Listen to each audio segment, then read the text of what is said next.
우리가 예전에 보았던 오래된 광고처럼 어떤 한 배우의 말처럼 어떻게 사랑이 변하느냐라고 묻는다면, 여러분, 사랑의 변화는 그 관계의 끝을 이야기합니다. 너의 사랑이 변했으니까 우리는 끝이야 라고 나야 할 결론인데, 그런데 오늘 그 이별을 통보하는 그 우리를 향해 하나님께 이렇게 말씀하십니다. 나에게 돌아오라. 여전히 하나님은 이스라엘을 향해 사랑한다고 말씀하십니다. 그런 걸 보면 그분이 우리와 다르다라고 하는 것은 그분의 존재, 그분의 크심, 그분의 그런 본질만이 아니라 그분의 성품 역시도 우리와 그분과 우리는 너무나 다른 것 같습니다. 우리의 생각과 우리의 마음과 비교할 수 없는 분이십니다. 떠나고 배신하고 그분의 이름의 영광이 땅에 떨어뜨린 그러한 백성들을 향해서 하나님은 그들을 다시 끌어안으십니다. 그렇게 본다면 13장에서 우리가 어제 묵상했던 그 심판에 관한 메시지도 결국은 하나님이 그들을 돌이키기 위한 것이었죠. 여러분 기억나시죠? 그래서 시편의 말씀처럼 그 노여움은 잠깐이지만 이 노여움이라고 하는 것, 여호와가 그 코에 부는 콧김, 그 생기, 다시 생기를 주기 위한 하나님의 사랑이었음을, 그래서 시편 기자는 그 노여움은 잠깐이지만 하나님의 은총은 영원하다라고 말하고 있었던 것입니다. 그래서 여러분, 이 호세아서의 전체의 결론이 바로 이것입니다. 1절에 보는 것처럼 그 전체의 결론, 여기까지 하나님께서 호세아를 통해 그렇게 어르고 달래고 그들을 에게 말씀하시면서 여기까지 오면서 정말로 하시고 싶었던 하나님의 말씀은 1절, 바로 1절에 나와 있는 그 말씀, 이스라엘아 내 하나님 여호와께 돌아오라. 여러분, 이 말씀을 제가 어제 하루 종일 묵상하면서, 여러분, 이 말씀이 얼마나 놀라운 말씀인지를 제가 이전에 깨닫지 못했다가 한 가지 깨달은 것이 무엇이냐면, 여러분, 이 말씀 우리가 그냥 너무나 흔하게 들었던 이 말씀, 그래서 넘어갈 수 있는 이 한마디, 내 하나님이라고 하는 이 말, 너의 하나님, 나의 하나님이라고 하는, 여러분, 이들이 하나님 앞에 돌아갈 수 있는, 돌이킬 수 있는 이유가 바로 이것 아닙니까? 여러분, 하나님이 누구십니까? 여러분, 하나님이 어떤 분이십니까? 하나님 도저히 설명할 수 없는, 아까 우리가 이야기한 것, 그분의 성품에 관해서도 그분의 사랑과 그분의 넓으심, 그 마음은 우리와 비교할 수 없지만 그분의 본질은 훨씬 더하죠. 어떻게 설명해낼 수 없는, 제한할 수도 없고 어디에 속할 수 없는, 다윗이 그 성전을 짓고 하나님 여기 계시옵소서라고 했을 때 뭐라고 말씀하십니까? 내가 거기 있을 수 있는 것이 아니다. 그 어떤 것도 나를 가둘 수 없다라고 말씀하시죠. 그렇게 너무나 크신 하나님이 나의 하나님이다. 너의 하나님이다. 이 작은 우주, 이 작은 우리가, 너무너무나 작은 먼지와 같은 우리가 온 우주보다 크신 그 하나님을 어떻게 우리가 나의 하나님, 마치 내 것처럼, 내 소유처럼 이야기할 수 있겠습니까? 그런데 하나님 우리에게 말씀하십니다. 내가 너의 하나님이 되어줄게. 내가 너의 하나님이 되어줄게. 사랑하는 우리 성도 여러분, 그 크신 하나님께서 오늘 저와 여러분에게 말씀하십니다. 내가 너의 하나님이 되어줄게. 그 놀라운 사랑을 이 한마디 속에서 우리가 느낄 수 있는 크고 놀라운 사랑을, 사랑하는 우리 성도 여러분, 또 여기 있는 청년 여러분, 우리가 온몸으로 느끼고 주님께 돌아가는 이 아침의 시간이 되기를 바랍니다. 여러분, 그들이 엎드려진 이유가 무엇이냐? 그들이 망한 이유가, 이렇게 된 이 모양이 된 이유가 무엇이냐? 오늘 1절은 이렇게 얘기하죠. 불의함 때문이다. 그들의 불의 때문이다. 이 불의라고 하는 이 히브리어는 아본이라고 하는 말입니다. 이 아본이라고 하는 말은 다른 길로 갔다는 거예요. 다른 길로 갔습니다. 하나님의 길이, 하나님은 이쪽으로 가시는데 우리는 다른 길로 갔습니다. 그러면 어떻게 되어집니까? 헤어지는 거지요. 관계가 깨어지는 것입니다. 이 멀어진 관계를 어떻게 회복할 수 있을까? 2절은 그 대답을 우리에게 해줍니다. 뭐라고 이야기합니까? 너는 말씀을 가지고 여호와께 돌아가라. 그 갔던 길에서 돌이켜 하나님께 여호와께 돌아가라라고 말하고 있는데 무엇을 이야기하느냐? 말씀을 가지고 가라고 이야기합니다. 여러분 여기서 말씀은 무엇이냐? 여러분 흔히 이렇게 생각하면 그 말씀이 하나님의 말씀이다라고 우리가 생각하기 쉽지만 사실 여기서 말하는 말씀은 그 말씀이 아니라 어떤 말씀이냐? 우리의 고백을 이야기합니다. 우리의 고백. 어떤 고백을 가지고 하나님께 돌아가야 한다는 것이냐? 2절에서 말씀처럼 하나님 우리의 죄를 제하시고 우리를 받아주시옵소서. 우리의 모든 불의를 제거하시고 선한 바를 우리를 받아달라고 하는 이 고백인 거예요. 나에겐 하나님이 우리의 죄를 제하시라는 것은 나에겐 스스로 죄를 깨달을 힘도 없고 죄를 없앨 힘도 없습니다. 주님, 저는 주님 앞에 나아갈 자격이 없기 때문에 주님의 은혜가 필요합니다라고 하는 이 고백인 것입니다. 사랑하는 성도 여러분, 우리가 이 고백 외에 어떤 고백을 할 수 있습니까? 여러분, 이 고백 없이는 하나님 앞에 나아갈 수 없는 것입니다. 그래서 3절은 이야기합니다. 하나님, 우리가 더 이상 앗수르의 구원을 의지하지 않겠습니다. 말을 타지 않겠습니다. 다시는 우리의 손으로 만든 것을 향하여 너희가 우리의 신이라 하지 않겠습니다. 무슨 말입니까? 우리가 더 이상 다른 것을 의지하지 않겠습니다 라고 하는 이 고백이 있어야 한다는 것입니다. 그들은 앗수르를 의지했습니다. 여러분, 그 결과가 무엇입니까? 그들이 앗수르의 포로가 되었죠. 시편 20편 7절과 8절, 세상은 병거 혹은 말을 의지하나 우리는 여호와 우리 하나님의 이름을 자랑하리로다 라고 이야기합니다. 이 다윗의 고백처럼 세상은 은과 금과 말과 병거, 즉 재물과 권력을 의지하고 그것을 추구하나 하나님은 우리가 하나님만을 의지하기를 바라십니다. 왜냐하면 우리가 의지하는 그것, 하나님이 아닌 그 누구도 그 어떤 것도 우리의 문제를 해결해 줄 수 없기 때문입니다. 사랑하는 성도 여러분, 오늘 말씀에 뭐라고 이야기합니까? 고아가 주로 말미암아 국류를 얻음이니이다. 여러분, 이 호세아 14장 3절에 보면 뭐라고 이야기합니까? 고아가 주로 말미암아 국류를 얻음이니이다 할지니라. 고아는 어떤 존재입니까? 스스로는 책임질 수 없는 존재예요. 성경에서 말하는 고난은 그를 보호할 자가 없고 그를 책임질 수가 없는 존재를 상징적으로 나타내는 것이 바로 고아입니다. 그러한 무능력한 존재, 그런데 주님이 그러한 고아와 같은 우리를 긍휼히 여기시겠다는 것입니다. 여러분, 긍휼하다는 것이 어떤 뜻인지 여러분 잘 아시죠? 창자가 찢어지는 아픔을 동반하는 것, 그게 긍휼입니다. 마치 부모가 그 자궁 안에 있는 자기 아이를 향한 그 마음이 바로 긍휼함인 거예요. 그렇게 우리를 여기시겠다, 그렇게 하나님의 긍휼하심을 입어 은혜를 구하며 나아갈 때 어떠한 일이 일어나느냐? 4절에 보십시오. 내가 그들의 반역을 고치고 우리의 반역을 고치겠다고 말씀하십니다. 여러분, 반역이 무엇입니까? 등을 돌린 거죠. 하나님을 향해 등을 돌린, 이렇게 망가져버린 하나님과 우리의 관계를 하나님께서 고치겠다고 말씀하십니다. 그리고 그들을 사랑하겠다고 말씀하십니다. 기쁘게라는 말은 여러분 자발적이라는 말입니다. 내가 기쁘게 섬기겠습니다. 내가 기쁘게 나누겠습니다. 내가 기쁘게 예배하겠습니다. 무슨 말입니까? 자발적으로, 기쁜 마음으로 하나님께서 우리에 대한 죄의 책임을 묻지 않으시고 우리를 기꺼이 자발적으로 기쁘게 사랑해 주시겠다고 말씀하시는 것입니다.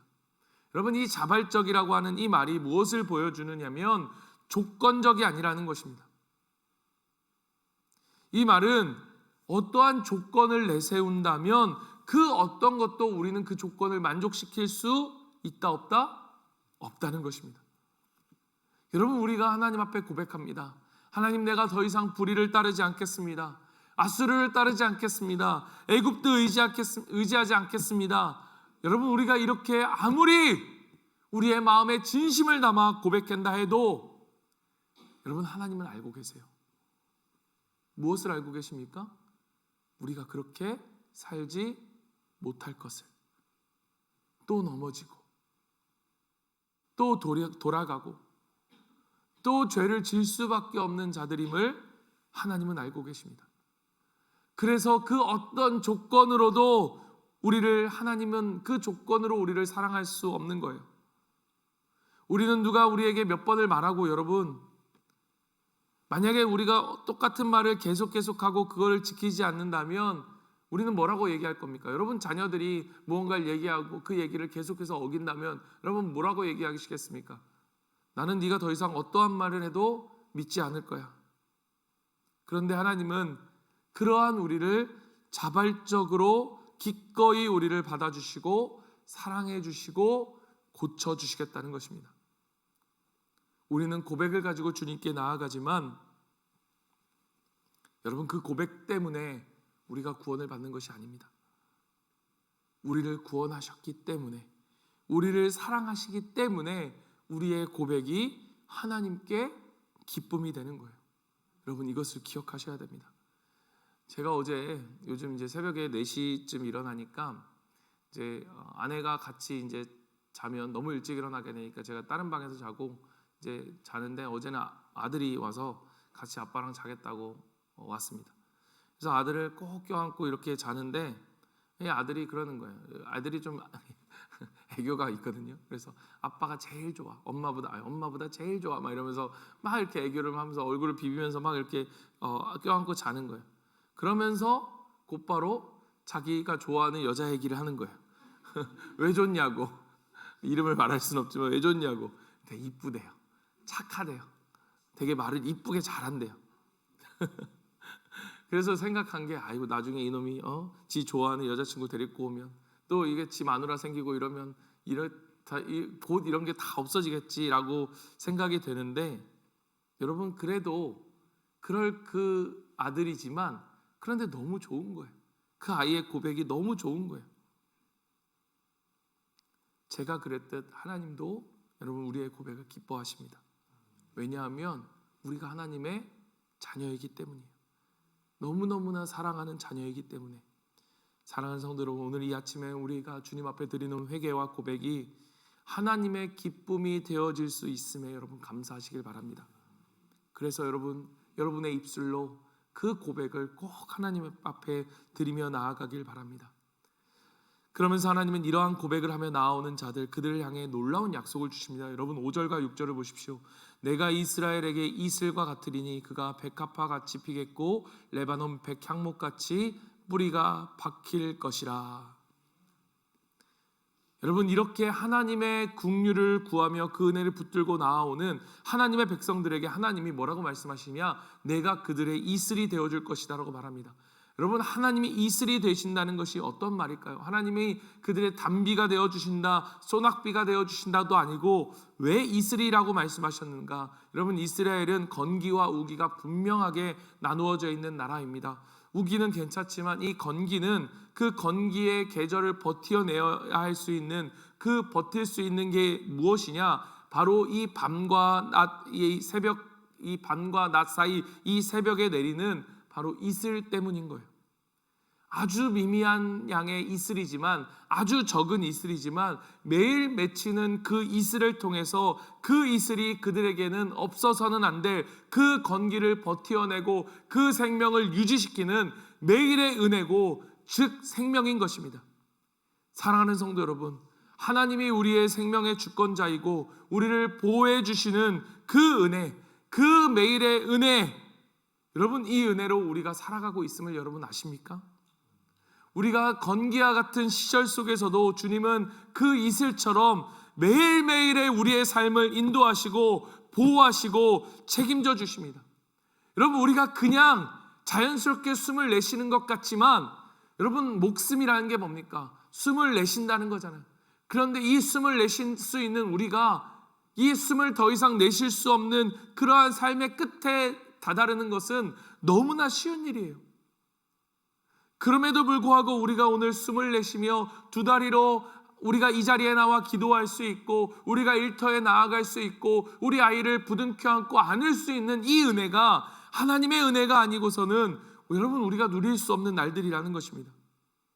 하나님이 우리를 보호하시고 우리 가족을 보호하시고, 그래서 오늘 우리가 하루를 맞이할 수 있는 것, 마치 이슬처럼 소복히 쌓인 여러분 이 은혜들을 여러분 한번 세어보시길 바랍니다. 우리가 매일매일의 그 은혜 없이는, 주님 없이는 살아갈 수 없는 존재임을 알 수 있을 만큼 그 이슬같이 은혜를 우리에게 주심으로 그 은혜를 사모하며 매 순간 매 순간 말과 병거와 은과 금이 아닌 하나님만을 의지하며 살아가게끔 하나님은 우리를 인도하십니다. 왜냐? 그것이 하나님이 우리에게 주시는 가장 큰 축복이기 때문이에요. 매일매일 하나님을 경험하는 축복이기 때문인 것입니다. 이러한 은혜가, 이슬 같은 은혜가 있을 때 여러분 우리의 삶은 어떻게 됩니까? 백합화 같이 피게 됩니다. 여러분 이 백합화는 한 개의 뿌리에 50개, 60개의 가지를 가지고 번식해가는 번식력이 빠른 식물로 알려집니다. 그리고 이 백향목 같이 뿌리가 박히게 될 것이다. 즉 깊은 뿌리, 이 백향목은 소나무과인데 높게 솟구쳐 있는 이 소나무 그 밑에 깊은 뿌리를 내리게 될 것이다 라고 말씀하시는 것입니다. 잠깐 지고 마는 것이 아니라 지속적으로 끊임없이 흔들림 없이 풍성한 삶, 그것이 바로 새벽의 이슬이 되시는 하나님 안에 있는 삶의 모습이라는 것입니다. 그리고 중요한 것, 여기서 보면 뿌리가 밝힐 것이다 라고 되어 있는 이 말은 원래 원어대로 보면 스스로 뿌리를 박는다라고 하는 것이 더 적절한 표현인 것 같습니다. 뿌리는 여러분 자신이 내리는 거예요. 하나님의 은혜를 구하며 매일 주님 앞에 나아갈 때 우리는 흔들리지 않는 그 반석 위에 우리의 뿌리를 내리는 것이고, 그로 말미암아 우리는 풍성한 열매를 맺게 될 것입니다. 그리고 그러한 열매 맺는 삶은 많은 이들을 그 열매 아래, 그 나무 뒤 풍성한 나무 밑 아래, 그 그늘 아래 쉴 수 있도록 하는 안식을 주는 그러한 삶을 살게 될 것입니다. 그러나 여러분, 이 놀라운 약속의 마지막 그 말의 구절을 보십시오. 선지자가 이렇게 말합니다. 누가 지혜가 있어 이런 일을 깨달으며 누가 총명이 있어 이런 일을 알겠느냐. 여호와의 도는 정직하니 의인은 그 길로 다니거니와 그러나 죄인은 그 길에 걸려 넘어지리라. 누가, 과연 누구에게, 어떤 인간에게 이러한 지혜와 총명이 있어 이런 일들을 깨닫고 할 수 있겠냐라고 선지자는 반문합니다. 이 말은 무엇입니까? 그런 사람이 있다 없다? 없다는 거예요. 이게 여러분 마지막 호세아 선지자가 그의 메시지 마지막에 하고자 하는 말의 결론이고 핵심입니다. 아무도 없다는 거예요. 이것이 온 이스라엘 역사 속에서 우리에게 증거하여 주고, 오늘 우리의 삶을 돌아볼 때에 우리의 삶이 말하고 있고 성경이 이야기하고 있는 것입니다. 우리에게 주신 이 축복을 깨달을 수 있는 지혜와 총명을 가진 자가 아무도 없다. 그렇기에 우리가 받고 있는 이 사랑과 은혜, 이 모든 것의 이유가 여러분 그것을 깨달은 우리에게 있는 것이 아니라 여전히 깨닫지 못하는 우리를 향해서 깨닫게 하시는 하나님의 은혜에 그 근거와 이유가 있다는 것입니다. 이것은 하나님의 전적인 은혜이고 사랑이라는 것입니다. 사랑하는 성도 여러분, 오늘 이 자리에 나와 있는 것 하나님의 은혜입니다. 이 하나님의 은혜를 여러분 잊지 마십시오. 절대적이고 무조건적인 하나님의 사랑이 있기에 오늘 우리는 결심할 수 있는 거예요. 여호와께 돌아가자. 하나님, 내가 주님께 돌아가겠습니다. 우리가 넘어져도, 이 고백을 하는 우리가 다시 또 넘어지고 또 쓰러지도, 그러나 다시 일어나지 않을 수 없게 하는 힘, 하나님께 다시 돌아가 또 다시 사랑한다고, 주님 내 마음을 아신다고, 그 베드로의 고백처럼 주님 사랑합니다, 주님 내 마음을 아시죠? 라고 고백할 수 있는 그 감격, 여러분 그것이 하나님의 은혜입니다. 오늘도 이 은혜를 붙잡고 여호와께 돌아오라고 하는 이 선지자의 끌어올리는 그 외침 가운데 주님께 돌아가기를 결단하는 오늘 이 아침 이 새로운 하루가 되기를 간절히 소망합니다. 이 시간 우리가 함께 기도하며 나아갑니다. 우리가 2분씩 3번 기도하고 그 다음 각자 기도하는데요. 첫 번째 우리가 기도할 것은 여러분 오늘 말씀을 놓고 우리 같이 한번 기도하겠습니다. 여러분 우리가 오늘 하나님께 돌아가는 것, 우리의 말씀을 가지고 주님께 돌아가라 말씀하십니다. 우리의 고백입니다. 여러분 고백하십시오. 지금까지 내가 무엇을 의지하며 살았습니까? 여러분 무엇을 자랑하며 살았습니까? 세상은 은과 금을 자랑하고 자기의 지식과 자기의 힘을 의지하고 살아갑니다. 다른 사람을 의지합니다. 저 사람에게 잘 보이며 뭘 하면 그렇게 열심히 살아갑니다. 그러나 끝은 무엇입니까? 아무것도 없어버리는 그 허무함이 끝이 아닙니까? 그러나 오늘 우리는 하나님의 은혜를 의지하며 주님 앞에 나아갑니다. 주님, 내가 은과 말과 금과 병거와 말을 의지하지 않고 오직 하나님을 의지하며 살아가는 그 고백을 가지고 오늘 주님 앞에 나아가오니 주님, 다시 한번 아버지 우리가 주님 안에 살아갈 수 있게 하시고 백합화처럼 아름다운 열매를 맺게 하시고 백향목처럼 그 뿌리 깊은 삶으로 어떠한 상황 가운데서도 흔들리지 않는 삶을 살아갈 수 있도록 내 삶을 통해 많은 사람들이 하나님의 살아계심을 볼 수 있는 삶을 살아가게 하여 주시옵소서. 시간 같이 한번 말씀을 놓고 한 2분 정도 기도합니다. 기도하겠습니다.